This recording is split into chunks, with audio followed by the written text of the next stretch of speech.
Ang kwento ni Tomby. Ang kwentong ito ay hango sa totoong buhay.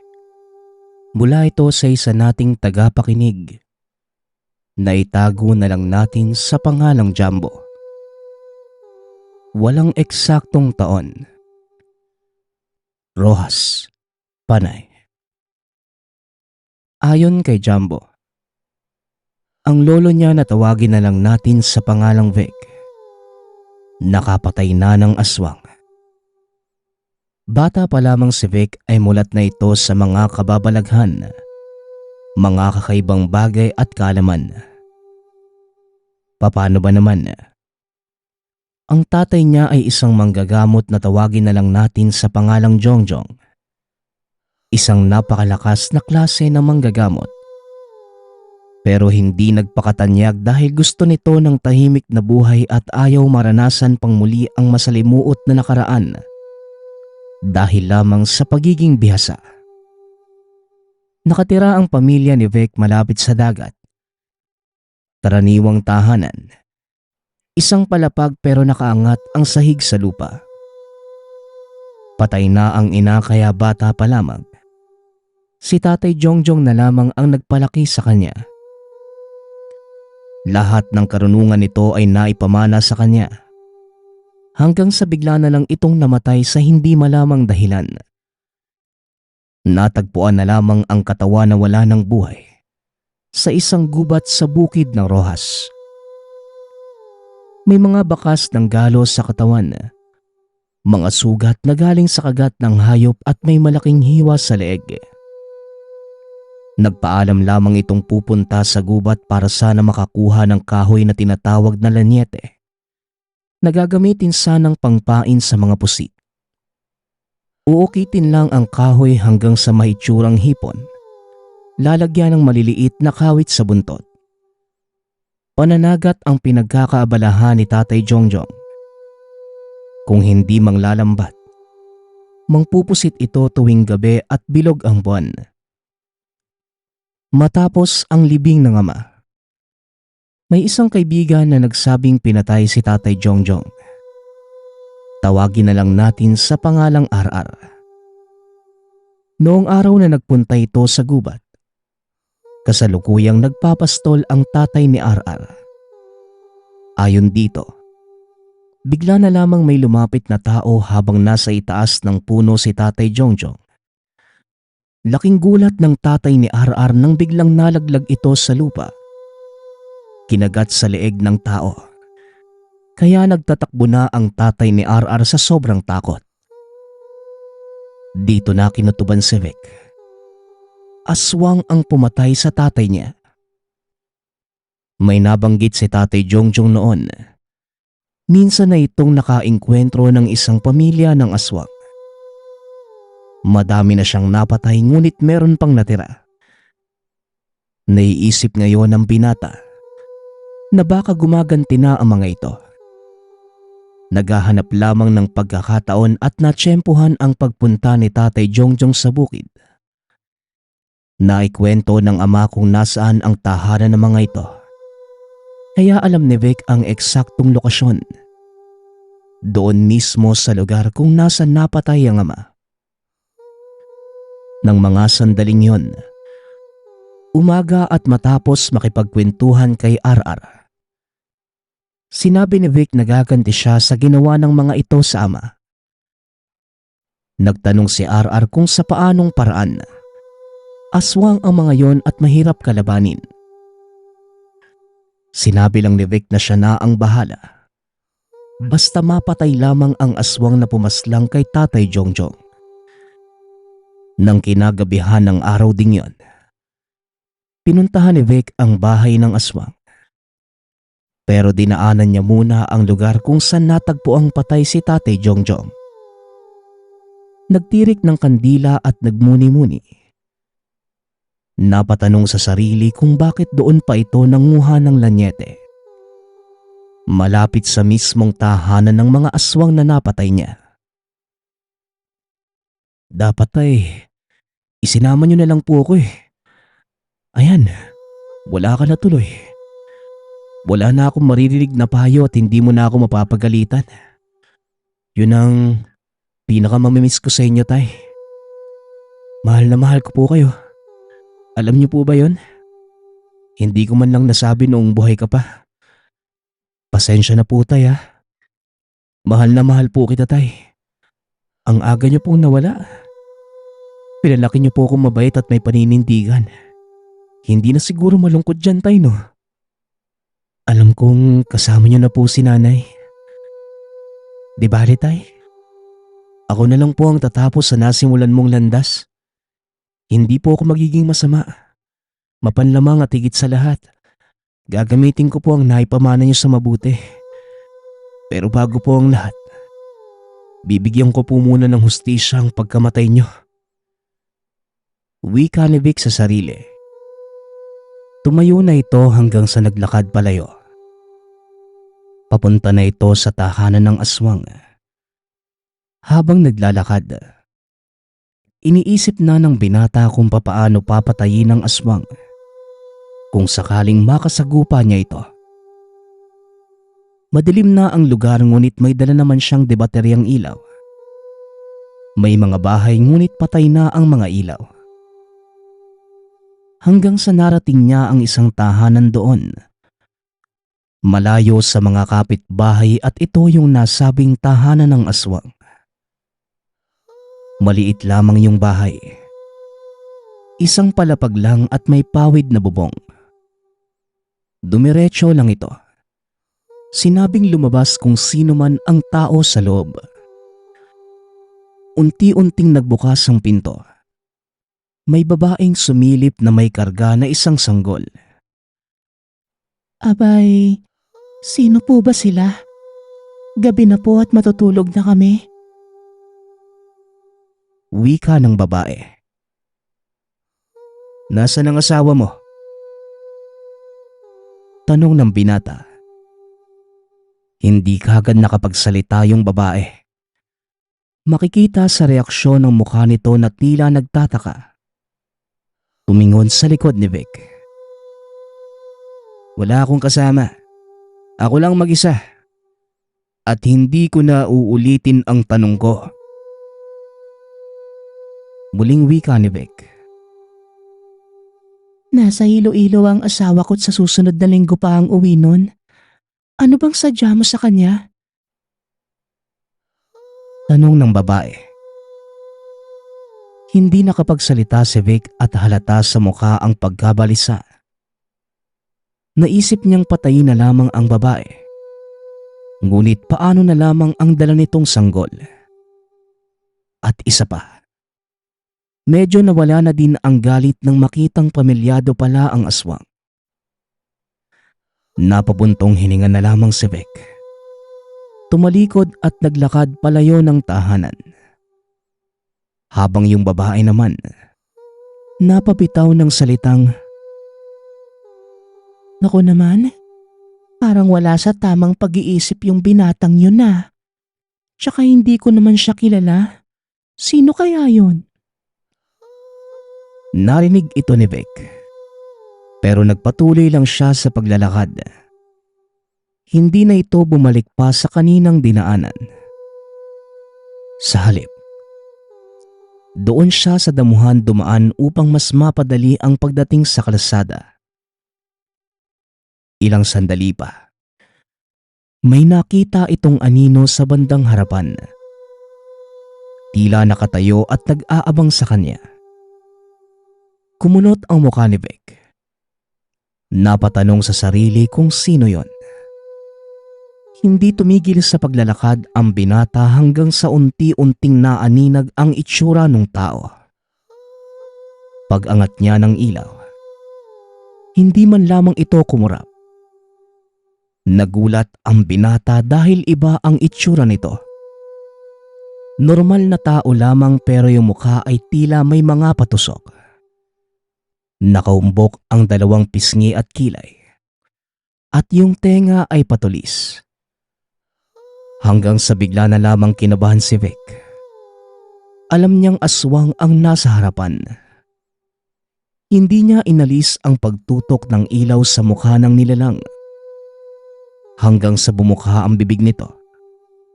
Nakita ni Vic ang sobrang tutulis na mga ngipin. Nagkamali ka yata ng bahay na pinuntahan, bata. Pinamasdan lang kita kanina pa eh. Araw-araw kitang pinagmamasdan. Isusunod na kasi kita sa tatay mo. Akalain mo yon. Doon ka pa pumunta sa dapat magiging biktima ko. Hoy, hindi dyan ang bahay ko. Kung gusto mo, sasamahan na lang kita sa susunod. Wika ng aswang. Nagpantig ang tenga ni Vic na mga sandaling yon. Nasa harapan niya ngayon ang aswang na pumatay kay Tatay Jongjong. Itinikom ni Vic ang kamay. Pinalagutok ang leeg at inunat ang kamay at paa na parang makikipagsuntukan. Ilang sandali pa, hinalikan niya ang rosaryong bigay ng tatay at sinabing, "Gabayan niyo po ako, Ama. Gabayan niyo po ako. Ano mang masama, walang makakatalo sa kabutihan. Gabayan niyo po ako, Ama. Gabayan niyo po ako." Wika ni Vic. Matapos sabihin ang mga katagang yun, dumura ang binata ng makailang beses sa balikat. Marahil alam ito ng mga bihasa. Isang uri ng pagkarga ng poder sa katawan. Hanggang sa umabante ng lakad si Vic. Nakatutok pa rin ang ilaw at marahang dinukot ang matsikurno sa bulsa. Ito ay brass knuckles. Bakal na nilalagay sa kamao para mas maging malala ang pinsala kapag tumama. Nakatayo lamang ang aswang. Hanggang sa bigla itong umilag sa liwanag. Inikutan si Vic at mabilis na sinunggaban sa likod. Napaigtad ang binata sa lakas ng pagkatama. Nawala ng balanse na naging dahilan ng pagbagsak. Nabitawan niya ang pangilaw kaya hindi niya na makita ang aswang.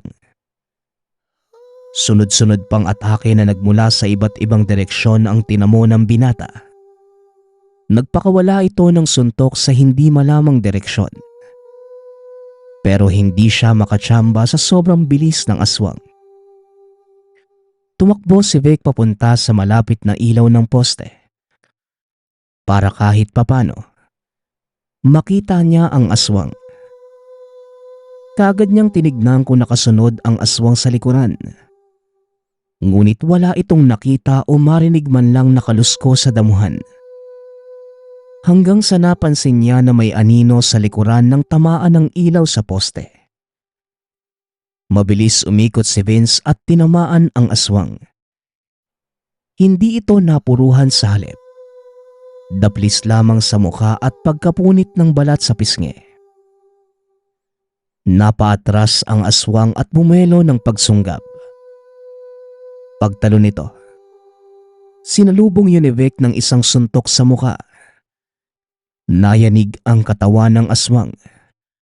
Tila nabasag na kalabasa ang mukha nito sa natamong pinsala mula sa binata. Pagkatumba ng nilalang, pinatungan kagad ito ni Vic at sunod-sunod na pinagsasapak sa mukha. Hanggang sa magkalasog-lasog ang laman sa mukha ng aswang. Tsaka lamang tumigil si Vic nang hindi na ito gumagalaw. Napakaraming dugo sa kanyang kamay. Iniwan lang ni Vic na nakatiwangwang ang labi ng aswang sa tabi ng kalsada. Hanggang sa makarating sa bahay at kagad ginamot ang mga natamong sugat, mga galos sa paa at pasa sa mukha. Ngayon lamang niya naramdaman ang pananakit ng katawan. Nang mga sandaling yon, masakit man ang katawan ay gumaan naman ang pakiramdam niya tungkol sa nangyari sa ama.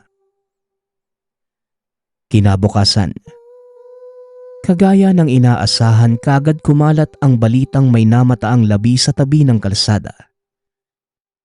Hinala ng mga saksi, Isa itong aswang. Tila wala lamang kay Vic. Narinig pa niya ang payabangan ng mga tao. Kesyo sila ang pumatay, lalo na yung mga lasing. 3 linggo ang nakalipas. Nagsimula ng umahon sa buhay si Vic. Gamit ang bangka ng ama, nanagat ito at swerteng merong nahuhuli. Minsan naman ay subid ang ginagawa ng binata. Ang buong akala niya ay magiging tahimik na matapos na mga naganap. Pero nabigla na lamang ang binata ng isang gabi. Dumating siya sa tahanan at nadatnang nagkalat ang mga kagamitan. Tila hinalughog ng isang magnanakaw. Pero wala namang nawala sa bagay. Kalat lamang at napansin ni Vic kung saan dumaan ang salarin. Doon sa kisame ng kusina at may mga bakas pa ng kalmot ng kung anong nilalang. Kaagad nang naghinala ang binata na aswang ang nanloob sa tahanan. May kutob siya na kung hindi kapatid. Kamag-anak ito ng napatay niyang aswang. Naalala niya ang sinabi ni Tatay Jongjong. Sa oras na pumasok sa isang sitwasyon, lalo't konektado sa aswang, hindi matatahimik ang buhay hanggat hindi nauubos ang mga ito. Pabalik-balik lamang ang problema at hindi mo matutukoy ang oras kung kailan sila kikilos. Ang malaking problema ngayon ni Vic, hindi niya alam kung ilan pa ang kaanak ng aswang na napatay. Magpaganon pa man, hindi natakot ang binata. Sa halip, nagalit ito at kaagad nilabas ang kagamitan ng ama. Maliban sa machikuno, may punyal at buntot pagi rin si Tatay Jongjong. Dinala niya sa kusina ang mga ito at nilinis. Habang ginagawa yon, iniisip na ni Vic kung saan hahanapin ang taong pumasok sa tahanan. Maaaring naroon lang ito nakatira sa lugar kung saan napatay niya ang isa pang aswang. Kinabukasan, hindi umalis ang binata. Nasa tahanan lang at inaantay sumapit ang dilim. Nang mga sandaling ito, nasa bukana ng pintuan si Vic. Hinihimas ang kamao at kita ang gigil sa muka.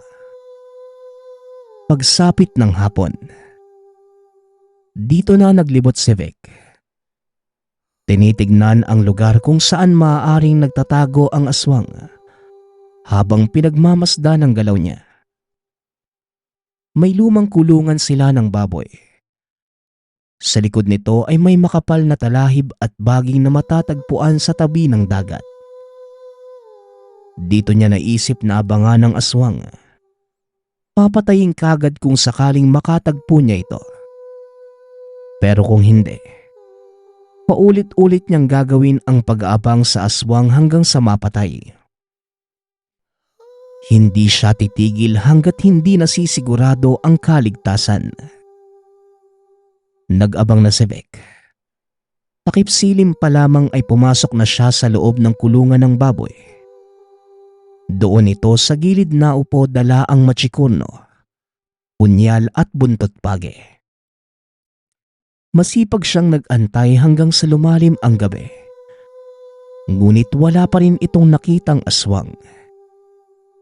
Hindi din siya nakarinig ng kaluskos maliban na lamang sa tunog ng kulisap, hampas ng dagat at pagaspas ng mahinang hangin. Dahil sa pagkabagot, patayo na sana ang binata. Ngunit kagad ding napabalik sa pagkadapa nang mapansing may nakapatong sa bubong ng kusina. Nakadapa ito at itsurang tao. Napabitaw na mabigat na salita si Vic. Pinagmasdan niya lamang ang aswang hanggang lumipat ito ng pwesto. Rinig niya ang langit-ngit ng kahoy na pinagkakapitan ng pawid. Hanggang sa hinawi ng aswang ang bubong. Dito na nakita ni Vic ang itsura ng lumusot ang liwanag mula sa ilaw ng tahanan. Kamukha ito ng aswang na napatay niya. Pero may kalakihan ang katawan.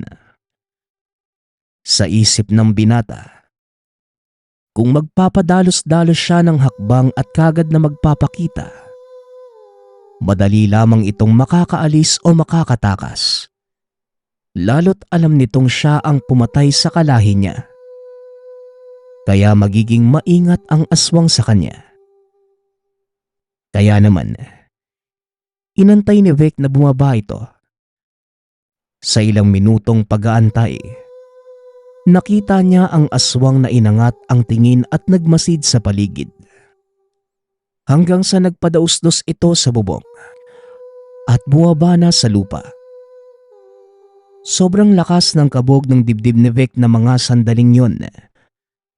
Nagagalak itong makasagupa ang aswang. Ngunit nag-antay pa ito ng tamang pagkakataon. Dumapa ang aswang. Gumapang sa palibot ng likod ng bahay, sa silong, at lumabas papunta malapit kay Vic. Rinig niya ang pagsinghot nito hanggang sa bigla na lamang tumayo at tumingin sa kanyang direksyon. Mas lalong kumabog ang dibdib ng binata. Dahil nakakasigurado itong alam na ng aswang na naroon siya at nagtatago. Hindi na inantay ni Vic na kumilos pa ang aswang. Mabilis na tumalon si Vic. Niyakap niya ang nilalang at pinagsusuntok sa tagiliran. Ayon sa kanya, amoy kambing sa baho ang aswang at ihalo pa dyan ang amoy ng nabubulok na laman. Buwangga sila sa dingding ng banyo hanggang sa lumusot doon sa silong. Nagkukumuwala pa ang aswang at pinagkakalmot ang binata. Ramdaman ng pamamanhid at hapde. Pero hindi binitawan ni Vic ang aswang. Hanggang sa nauntog siya sa ilalim ng silong. Lumuwag ang pagkakayakap at nasipa. Napasandal ito sa haligi at sinunggaba ng aswang. Tila aso't pusa sila sa ilalim ng tahanan. Nagsitalsikan ang mga buhangin palabas at umalog ang bahay sa bawat pagbuno ng dalawa. Rinig sa lugar ang angil ng aswang. Pati na din ang daing at hangos ni Vic. Hindi siya makaporma dahil napakahirap ng sitwasyon sa ilalim. Hawak niya ang binti ng aswang at hindi niya ito binibitawan. Hanggang sa malakas na gumapang palabas ang nilalang. Kasabay nito ang pagbunot ng punyal ni Vic sa likuran. Sinaksak niya ang paa, bewang hanggang sa dibdib. Umeko ang napakalakas at nakakakilabot na atungal ng nilalang sa sakit. Pagkabitaw ni Vic, hindi na makatayo ang aswang. Sinipa niya ang mukha nito at sinabing, "Ano sa tingin mo? Isang hangal ang kakalabanin mo? May iba pa bang katulad mo na nagbabanta sa buhay ko? Sabihin mo!" Wika ni Vic. Ako lang. Ako lang ang gumante. Dahil ako lang naman ang nakakaalam kung sino ang pumatay sa kapatid ko. Kayo ng tatay mo ang dahilan kung bakit kami sa isang namamatay. Ako na lang ang natira ngayon. Buset ka. Ano bang naging kasalanan namin sa inyo? Tugon ng aswang. Kung magtanong ka, parang hindi ka masamang nilalang ah. Ayon sa tatay ko, isang pamilya ang pinagpapatay nyo. Kaya nga napilitan siyang tugisin kayo eh. Pero may natira pa pala. At yun pa ang naging dahilan para sa kamatayan ng tatay ko. At huwag mo kong tanungin kung anong naging kasalanan nyo. Wala man kayong atraso sa amin. Pero paano naman yung pamilyang pinatay nyo? Matitiis ba ng mga katulad namin yon? Hayaan kayong manalasa. Baliw ka ba? Muling wika ng binata. Magsasalita pa sana ang aswang. Pero sinaksak niya ang balikat nito kaya napatingala na lamang ang nilalang. Napasigaw ng malakas. Gaganti pa sana ito ng sakmal. Pero nawalan na ito ng lakas. Pinagsusuntok muli ni Vic ang mukha ng aswang katulad doon sa una niyang napatay. Sabog na ang mukha ng nilalang pero tila sobrang tibay. Nakakapagbitaw pa ito na mabigat na salita. Dinuraan pa ang mukha ni Vic. Kaya naman tinapakan ni Vic ang may sugat nitong paa. Sinaksak ang leeg gamit ang punyal. Nagbulubok pa ang bibig nito paglabas na maraming dugo. Hanggang sa tuluyan na itong binawian ng buhay. Kinaladkad ng binata ang labi papunta sa likod ng kulungan ng baboy. Doon tinabunan ng kahoy saka sinunog. Sa isip ng binata, naubos na ang aswang na banta sa kanya at sa ama. Pero hindi ito nagpakampante. Bagaman ramdam niya ang hustisya at pagbalik sa normal na sitwasyon, hindi naalis ang pangamba ng binata na baka dumating ang araw na may susubok muli sa kanya. Kinabukasan, parang wala lang. Bagaman napakaraming sugat ni Vic sa katawan, walang nakakaalam na nakipagbuno at nakapatay ito ng aswang. Nagpahinga muna si Vic at ilang araw ay bumalik na muli sa pamumuhay. Araw-araw siyang nagiging maingat sa bawat kilos, bawat lugar at bawat taong nakakasalamuha. Hanggang sa lumipas ang ilang linggo, buwan at taon. Wala nang aswang na sumubok pa sa kanya. Tahimik nang namumuhay si Vic at nagkaroon na rin ng asawa. Umangat ang antas ng buhay nila gawa ng sobrang pagsisikap ni Vic sa trabaho. Ito ang karanasan ng lolo ni Jumbo na si Vic, na minsang nakapatay ng mga aswang. Ang susunod nating kwento ay mula sa isa nating tagapakinig. Naitago na lang natin sa pangalang Oscar. Taong 1970. Probinsya ng Iloilo. Isang masipag na ama si Oscar. Lahat na yata ng pwedeng pasukan na trabaho ay hindi nito inurungan. Malaki ang pangarap ni Oscar para sa nag-iisang anak. Natawagin na lang natin sa pangalang Brian. Ayaw ni Oscar na maranasan ng anak ang paghihirap na kanilang dinadanas. Magpahinga ka naman, Oscar. Huwag mong abusuhin ang iyong sarili. Dahil masama yan, no? Lalo na't hindi ka na bata. Yan ang lagi mong tatandaan. Wika ni Melay. Natahimik si Oscar sa sinabi ng asawa. Naupo ito sa tabi ng anak. Kinalong si Brian na nooy 10 taong gulang pa lamang. Oo nga naman po, tay. Tama po si nanay. Huwag niyo pong abusuhin yung sarili mo. Baka magkasakit ka po sa ginagawa mo eh. Wika ni Brian. Huwag niyo na ako isipin. Alam ko ang ginagawa ko.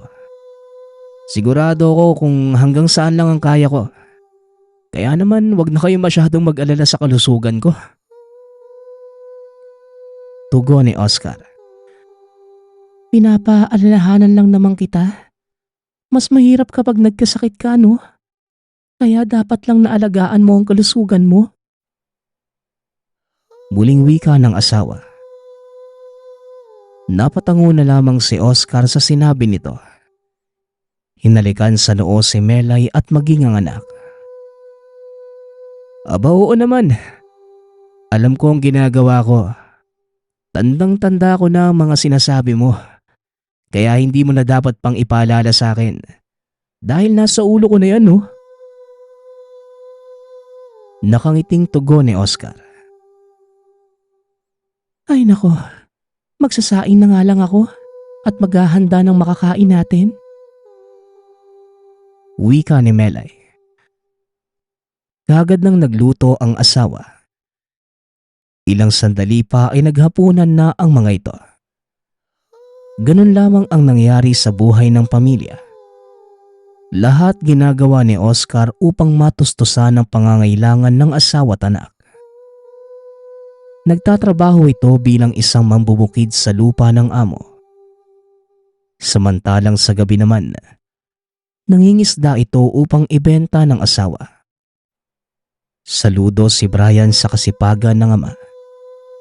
Kaya naman naging inspirasyon niya ito sa pag-aaral. Nais ni Brian na balang araw, mabilhan niya ng bahay at lupa ang mga magulang. Habang nagsisipag si Oscar sa paghahanap buhay, sinasabayan ito ng asawa at maging ni Brian. Nagalingan pa sa pag-aaral. Palagi itong kasama sa matataas na marka. Palaging alay nito ang natatanggap na karangalan sa mga magulang. Aba, napakatalino talaga nitong anak natin. Lahat ng pagod ko sulit dahil palagi na lamang siya nakakasungkit ng karangalan. Pinagmamalaki kita, anak. Mas lalo ko pang sisipagan sa pagtatrabaho para makuha mo yung gusto mong kurso sa kolehiyo. Wika ni Oscar. Ipagpatuloy mo lang ang nasimulan mo, anak, ha? Nandito lang kami palagi ng tatay mo para sumuporta sa'yo sa lahat ng bagay. Huwag mong isipin yung mga gastusin namin. Kami na ang bahala doon. Ang pagtuunan mo ng pansin, yung pag-aaral mo, ha? Nais namin na makapagtapos ka nang sa ganon, hindi ka matulad sa amin ng tatay mo. Walang narating sa buhay, kaya naghihirap tayo ng ganito. Pero kahit ganito lang kami ng tatay mo, kaya naming gawin ang lahat. Maibigay lamang ang mga dapat na para sa'yo. Wika ni Melay. Napangiti ang binata sa mga sinabi ng ina. Naluha rin ito dahil sa kabutihan ng mga magulang na lahat handang gawin para lamang sa kanya. Huwag po kayong mag-alala, Nay. Tay, dahil gagawin ko po ang lahat upang makapagtapos ako ng pag-aaral at makakuha ng magandang trabaho sa hinaharap. Nang sa ganun po, hindi na po kayo mahihirapan sa pagtatrabaho. Balang araw po, magkakaroon rin tayo ng sariling bahay at lupa. Hindi na rin kailangan ni tatay na magtrabaho sa ibang tao na magtanim. Hindi na rin po kailangan ni nanay na maglakad ng malayo. Bibilhan ko po siya ng pwesto sa palengke para doon na lang po niya ilagay yung mga huling isda ni tatay. At higit sa lahat, hindi na kailangan ni tatay na manghiram ng bangka para lang makapangisda at makapalaot. Wika ni Brian. Napangiti ang mga magulang nito sa kanyang sinabi. Niyakap na mag-asawa ang kanilang anak. Sana nga hindi magbago ang ugali mo, anak. Sana matupad mo ang lahat ng pangarap mo sa pamilya natin. Pero kapag dumating ang araw na yon, unahin mo ang sarili mo bago kami. Dahil matanda na ako at ang nanay mo. Nais naming maibigay lahat ng pangangailangan mo habang kasama mo pa kami. Gusto naming masigurado ang maganda mong kinabukasan. Tugon ni Oscar. Ay naku naman, naging madrama na tuloy tayo. Ayoko pa naman ng ganito. Nagiging emosyonal ako Wika ni Melay. Nagpatuloy ang pamilya sa kanilang buhay. Kagaya ng dati masipag sa trabaho si Oscar. Ganon din si Melay at mas lalong pinagbutihan ni Brian ang pag-aaral. Sa paglipas ng panahon, nakapagtapos na sa kolehiyo si Brian. Wala itong pinalampas na oras. Naghanap kagad ito ng trabahong mapapasukan ngunit hindi naging pabor sa kanya ang kapalaran. Ay, hindi na naman ako natanggap. Palagi na lang may nakuha na. O di kaya naman hindi na kailangan. Anong silbi nitong mga karangalan ko at ng diploma kung hindi rin naman ako makakapagtrabaho? Wika ni Brian. Ganyan talaga ang buhay, anak. Hindi sa lahat ng oras pabor sa'yo ang tadhana. Hintayin mo lang at darating din ang para sa'yo. Tugon ni Oscar. Kailan pa kaya yun, tay? Gusto ko na pong matupad lahat ng pinangako ko sa inyo nang sa ganun. Makabawi naman ako sa mga sakripisyong nagawa niyo para sa akin. Muling wika ng binata. Hayaan mo muna yun, anak. Hindi naman lahat nagsimula sa mataas kagad, hindi ba? Subukan mo munang pumasok sa maliit na kumpanya at sa mababang posisyon. Mungkahi ni Melay. Napatango naman ang binata sa sinabi ng ina. Kinabukasan kagaya ng payo ni Nanay Melay. Nag-apply si Brian sa isang maliit na kumpanya sa mababang posisyon. Kagad namang natanggap ang binata. Kaya naman labis na saya ang naramdaman nito. Nang matapos ang kontrata sa pinapasukang kumpanya, sinubukan na ng binata na mag-apply sa mas malalaking kumpanya. Noong una ay nahirapan si Brian hanggang sa natanggap ito sa pangarap na kumpanya. Labis na ligaya ang naramdaman ng pamilya dahil unti-unti nang natutupad ang kanilang mga pangarap sa buhay. Sa paglipas ng ilang araw, natuto si Brian kung paano humawak ng kumpanya. Kaya naman nagtiwala sa kanya ang amo at si Brian ang kanang kamay sa kumpanyang pinapasukan. Nang dahil sa nangyari, mas naging abala ang binata sa trabaho ngunit hindi nito nakakalimutan ang mga magulang. Sa tuwing walang pasok sa trabaho, inilalabas nito sila Oscar at Melay. Minana ni Brian ang kasipagan ng ama, samantalang ang talino ay sa ina naman nakuha. Naging maayos ang pamumuhay ng pamilya. Lalo na't napakalaki ng sahod ni Brian kaya naman nag-ipon ito upang mabilhan ng bahay at lupa ang mga magulang. Hindi nagtagal. Nakaipon na ng pera si Brian at sa karawan ng ama. Binigay nito ang pera. Napakalaking halaga ng pera nito, anak. Hindi ba't sinabihan ka namin na unahin mo ang sarili mo bago kami? Gamitin mo muna ito sa pansarili mong gastusin. Saka na lamang kami ng nanay mo. Wika ni Oscar. Mariing umiling si Brian. Ngumiti ito sa ama saka muling inabot ang pera. Regalo ko po yan sa inyo, tay. Hindi ba't sinabi ko noon sa inyo na gagawin ko ang lahat para makabili ng bahay at lupa natin? Tugon ni Brian. Naluha ang mga magulang ng binata. Hindi nila sukat akalain na tutuparin nito ang kanyang pinangako. Nagdiwang ang mga ito ng kaarawan ni Oscar. Naging masaya ang araw na yon. Tila ba wala nang mahihiling pa sa Panginoon ang mag-asawa? Dahil pakiramdam nila, kumpleto na ang buhay at wala nang sisira sa magandang samahan na nabuo nilang pamilya. Kinabukasan, naganap ang mag-asawa na mabibiling lupa at bahay. Halos lahat ng nakita ng mag-asawa ay napakamahal. Kaya naman para bang nangihinayang ang mga ito. Hindi tumigil sa paghahanap ang mag-asawa. Hanggang sa nakakita sila ng binibentang murang bahay at lupa.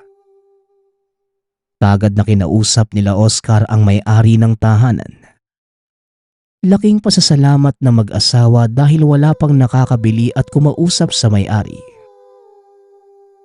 Pagkarating sa bahay ng may-ari, kagad naman itong hinarap ang mag-asawa.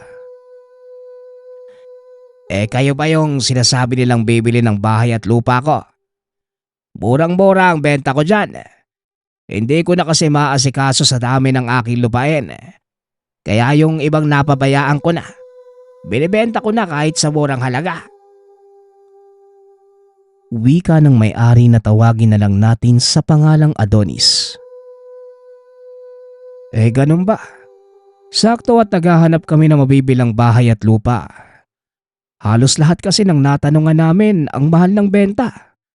Hindi naman sa hindi namin kaya ang presyo. Sadyang naghahanap lang talaga kami ng murang bahay. Tugon ni Oscar. Napatango naman ang may-ari sa mga sinabi nito. Ganun ba? O siya, bibilhin niyo ba ang bahay para naman mapalinis ko na? Para lilipatan na lang ninyo.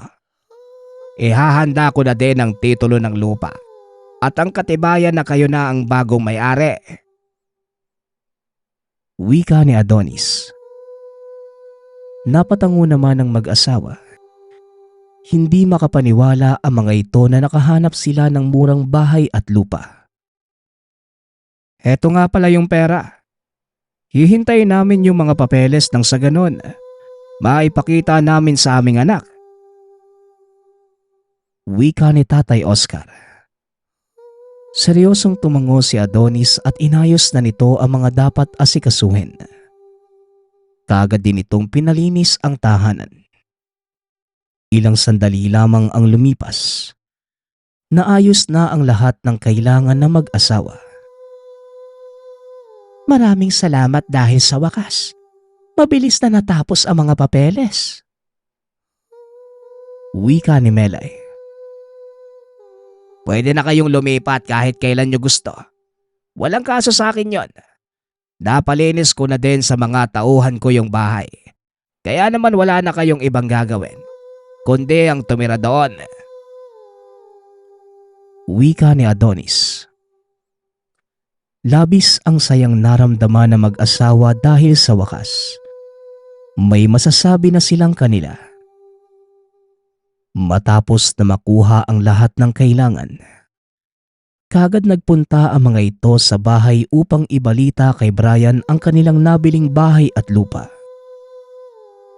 Gabi na nang makauwi si Brian sa tahanan, ngunit maigi itong hinintay ng mga magulang.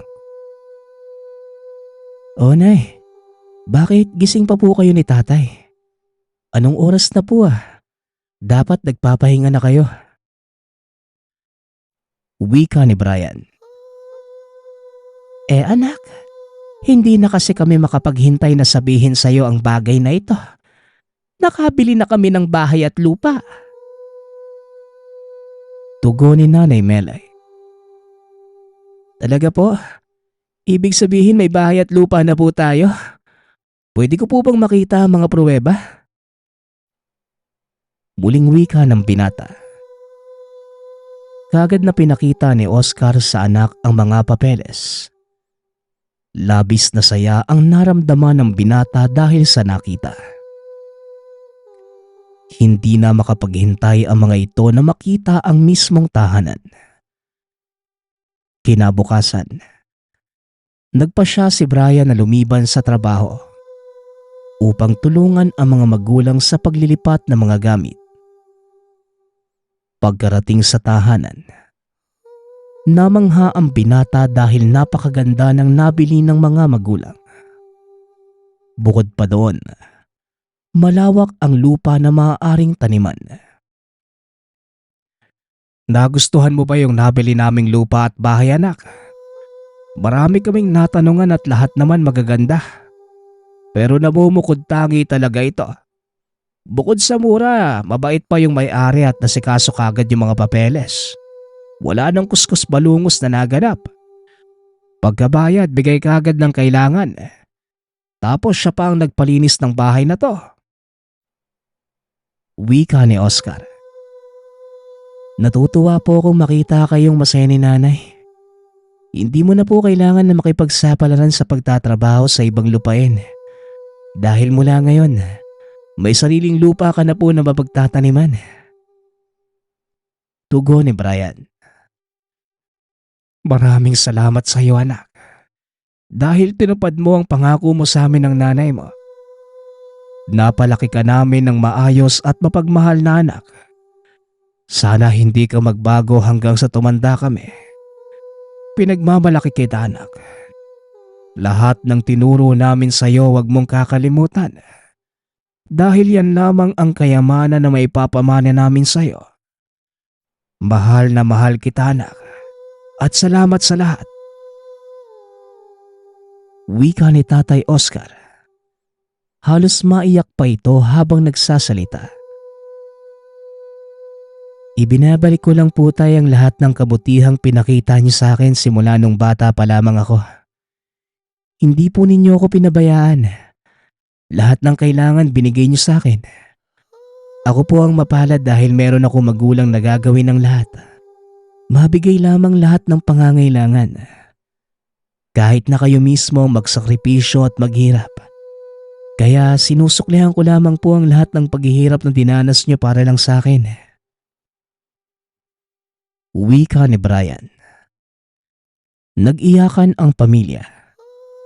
Pagtapos na makabagbag damdaming tagpo, inayos na ng pamilya ang kanilang mga gamit. Unang gabi nila sa tahanan, napansin kagad ni Oscar na tila may kakaiba.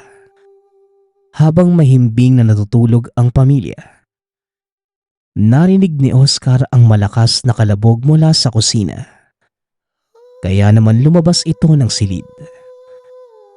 Dahan-dahan lamang sa pagbaba ng hagdan. Dala ang flashlight dahil nakapatay ang lahat ng ilaw sa kanilang tahanan. Malayo pa lamang natanaw na ni Oscar ang isang figura na tila tao. Kaya naman hindi gumawa ng ingay ang lalaki at kinuha nito ang kutsilyo na nakatarak sa lagayan malapit sa hagdan. Akmang sasaksakin na sana ni Oscar ang nilalang. Bigla siya nitong sinampahan saka kinalmot sa muka. Hindi na nakalaban pa si Oscar dahil napakalaki ng pusa at bukod pa doon, napakabilis ng mga pangyayari. Kagad namang napasigaw si Oscar. Narinig naman ni Brian ang paghingi ng tulong ng ama. Kaya dali-dali itong bumaba. Dito niya nakita ang malaking pusa na inaatake si Oscar. Nadampot ng binata ang paso at kagad inihagis yon sa nilalang. Dali-dali namang tumakas ang malaking pusa. Tay, ayos lang po ba kayo? Ano po ba yung nilalang na yon? Bakit napakalaki naman ata ng pusang yun, tay? Tanong ni Brian. Hindi ko din alam na kung ano ang nilalang na yon. Mabuti na lang at dumating ka. Kundi baka na paano na ako, anak?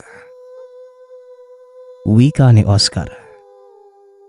Sobrang bilis ng tibok ng puso nito. Para bang tatalon yon mula sa kinalalagyan. Maya-maya bumaba na din si Melay. Nakita ang asawa na puno ng kalmot sa katawan. Ano bang nangyari sa'yo, Oscar? Bakit puno ka ng kalmot sa katawan mo? Tanong ni Melay. Inatake po si tatay na malaking pusa na eh. Buti na nga lang po narinig ko yung sigaw niya. Buwaba po kaagad ako. Tugon ni Brian. Malaking pusa baka mo? Baka aswang ang sinasabi niyo. Pero bakit naman tayo aatakihin ng aswang? Dahil ba dayo lang tayo? Muling wika ni Melay. Asikasuhin na lang po muna natin yung sugat ni tatay na eh. Bukas na lang po natin alamin kung ano ba yung nilalang na yun.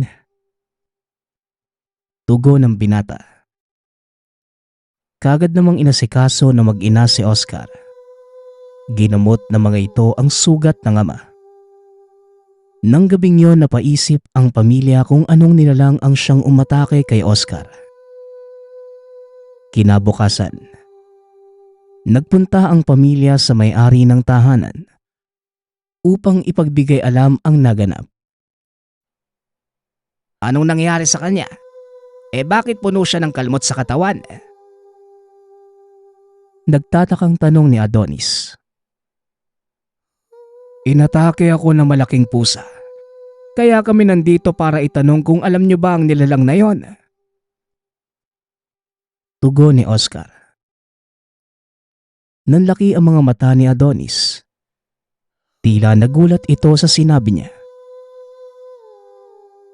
Sa susunod, hayaan niyo na lamang. Hindi pa siguro sanay na may tao sa bahay na yan. Matagal kasing nabakante kaya madalas tambayan ng kung ano-anong hayop. Muling wika ni Adonis. Napakunot ang noon ni Brian sa sinabi ng dating may-ari ng tahanan. Hayaan, tama po ba yon? Muntik nang mapahamak ang tatay ko dahil sa nangyari. Tapos ganyan lang ay sasagot mo sa amin? Wika ni Brian. Kagad namang pinagsabihan ni Oscar ang anak dahil sa mga sinabi nito. Anak, uminahon ka nga. Lahat naman tayo dito nagtataka sa mga nangyari kagabi. Pero wag kang manisi anak. Lalo na't wala naman may gustong mangyari ito. Tugon ni Tatay Oscar. Kagad namang kumalma ng mga oras na yon si Brian dahil sa sinabi ng ama. Kagaya ng sinabi ko sa inyo, matagal nang bakante ang bahay na yan. Kaya naman kung ano-anong hayop ang pumapasok dyan noon. Kumbaga, naging silungan na nila ang tahanan ko. Pero huwag kayong mag-alala dahil aaksyonan ko ang mga naganap. Wika ni Adonis. Natahimik sa puntong iyon ang binata. Nakinig ito sa sinabi ng ama. Sana nga aksyonan mo ang pangyayaring ito. Maraming salamat sa pag-unawa. Wika ni Nanay Melay. Matapos ang pangyayaring yon, sinikap ni Adonis na hindi na magambala pa ang pamilya. Hanggang sa nag-asawa si Brian. Nakilala niya ang napang-asawa sa trabaho. Sa bahay na binili tumira ang mga ito matapos maikasal. Labis na saya ang naramdaman ng mga magulang. Lalo na magdalang tao si Lara. Ngunit sa pagdating ng bagong biyaya, may umusbong na bagong pagsubok. Habang lumalaki ang tiyan ni Lara, napapadalas naman ang pananakit. Hindi alam ni Lara kung bakit. Kaya naman nag-aalala na sila Oscar. Ano bang sabi sa inyo ng doktor? Bakit patuloy na nananakit ang tiyan ni Lara? Tanong ni Oscar. Wala naman nakitang komplikasyon sa pagbubuntis ng asawa ko, tay. Tugon ni Brian. Kung lumapit kaya kayo kay Adonis, baka may alam yun sa bagay na nangyayari sa asawa mo. Mungkahi ni Melay. Hayaan nyo na ho. Baka po dala lang ito ng pagbubuntis ko. Wika ni Lara. Hindi na lamang nagsalita ang mga ito.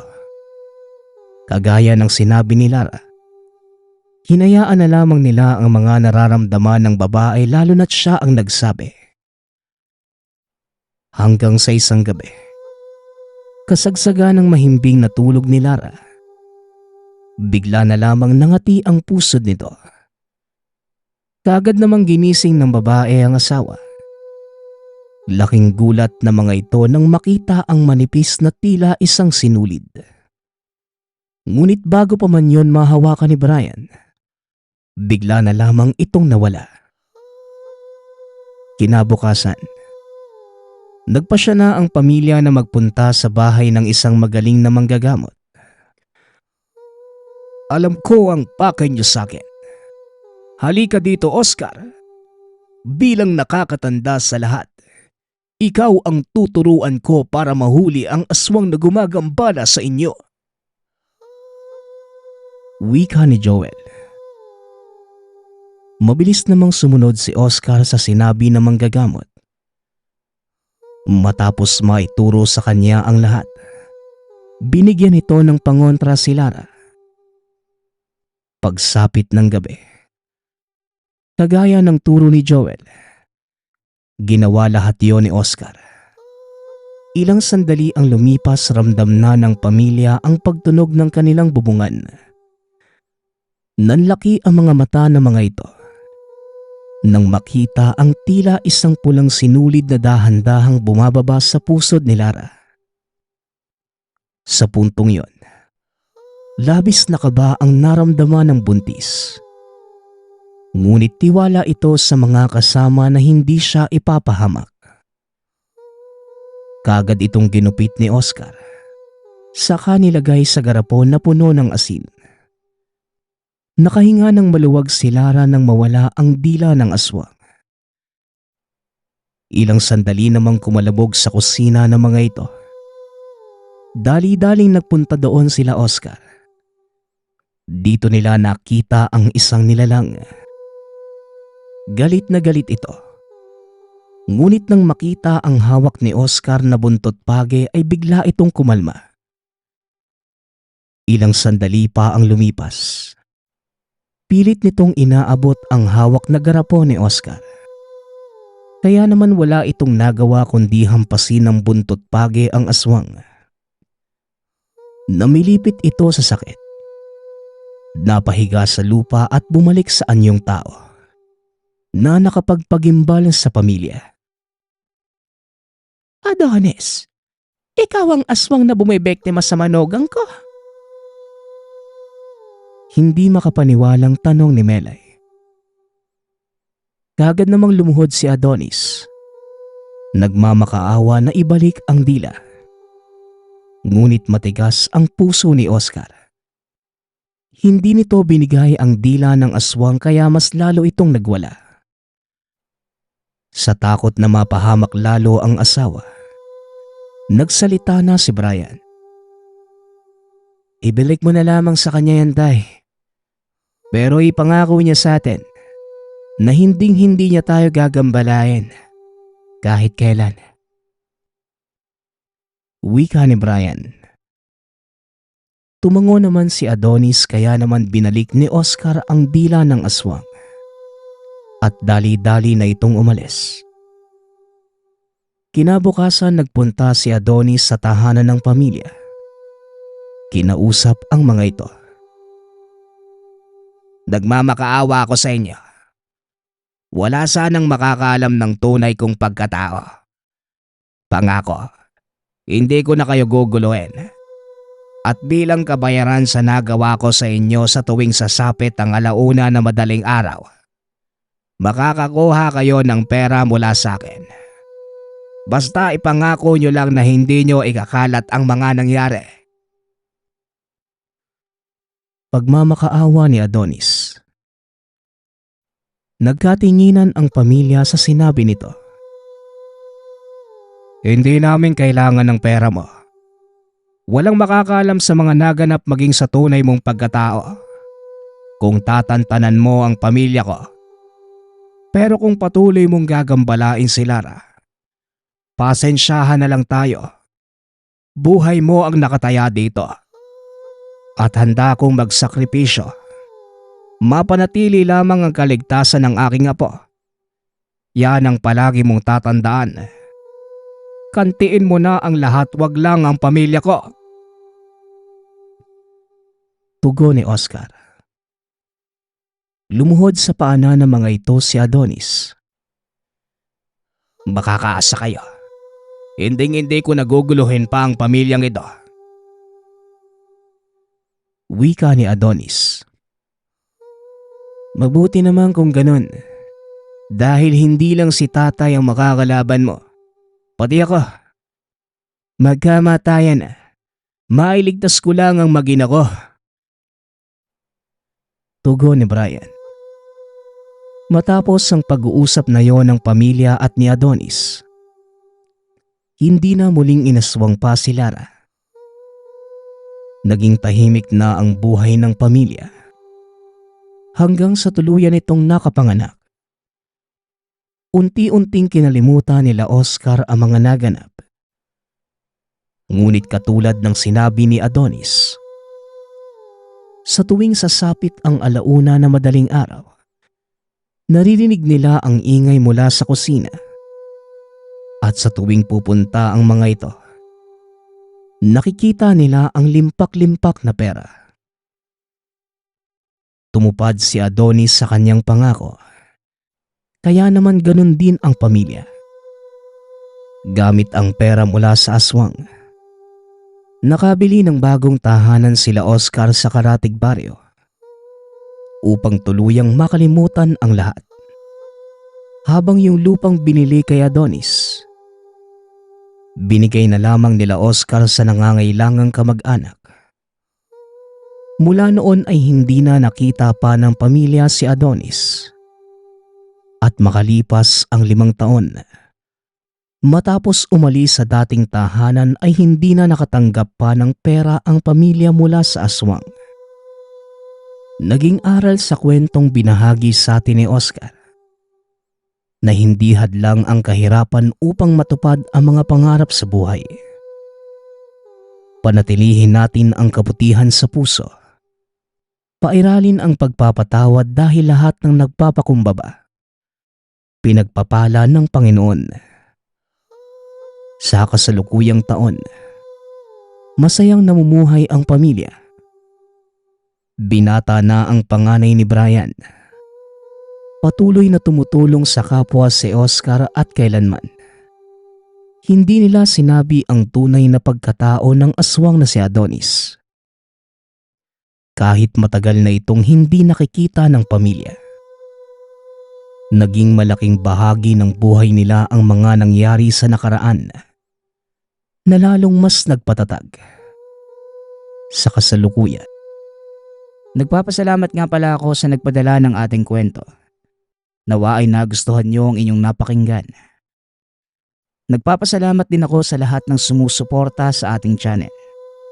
Nawa ay patuloy niyong suportahan at pakinggan ang ating mga kwento. Hanggang sa muling pakikinig. Paalam.